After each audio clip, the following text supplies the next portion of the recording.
Good afternoon. I am so proud of you. I am so proud of you being out here in cold, snowy weather to send a message from the heart of Parma to liberty-loving people around this world, especially in Ukraine today. We know that our voices will be heard. With the magic of the internet, with the magic of television, from the heart of Parma, we send encouragement and love of the people who have risked their lives and have spent a very long 2 weeks in the bitter, bitter cold of Kiev and other communities around Ukraine. We are here today because we care. We care about Ukraine. We care about her people. We care about her future. And where better should this message of alliance come from than Parma, Ohio, where so many citizens hold in their hearts and minds the history of what tyranny's legacy was. And this moment in history that we are living, the chance for the first time in modern history to turn the page and to welcome Ukraine into the nations of Europe, those who love liberty, rights of assembly, rights of rule of law, love of liberty, respect for one another, and the rights of free speech that we exercise here today. We are bound at once with them. The coat that I'm wearing, I wore especially today because it was given to me in Kiev in a very cold winter, much like this, where the snow was actually about this high. And we were grounded, we couldn't take off. And it was after the Orange Revolution, but another of one of my many visits to Ukraine. And the people said to me, don't forget us. Please help us.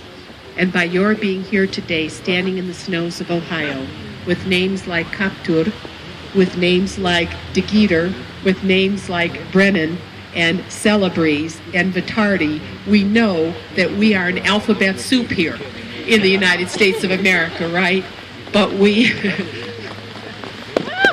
understand the power of respect for one another and what together we can do for the freedom of humankind.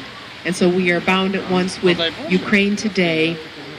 Zbigniew Brzezinski, our former national security advisor to President Carter and a great scholar, has said that it is only a matter of time before Ukraine orients west and orients to Europe. I might add to that, having visited Ukraine many, many times, and I can see Andy Fedinsky and Andy Fouté, those who have advised me and helped me to even enlarge my own understanding. I believe Ukraine to be the most important borderland in the heart of Europe.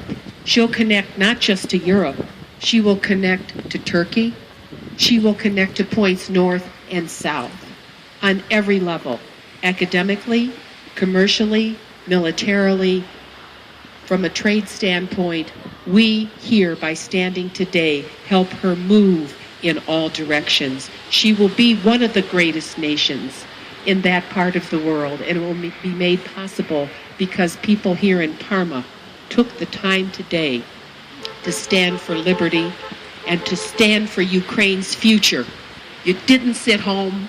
You defy every one of those surveys that say people don't care about politics anymore, that in fact all they do is sit in front of a blue screen all the time. No, you don't. You're here today to register your own understanding of how precious that land is, what she has paid more than any other country in the world inside those borders, what she paid to be Ukrainian and to move toward liberty. Thank you for your patriotism. Thank you for your sense of history. Thank you for being here today. Long live Ukraine and long live liberty. God bless you all. Thank you.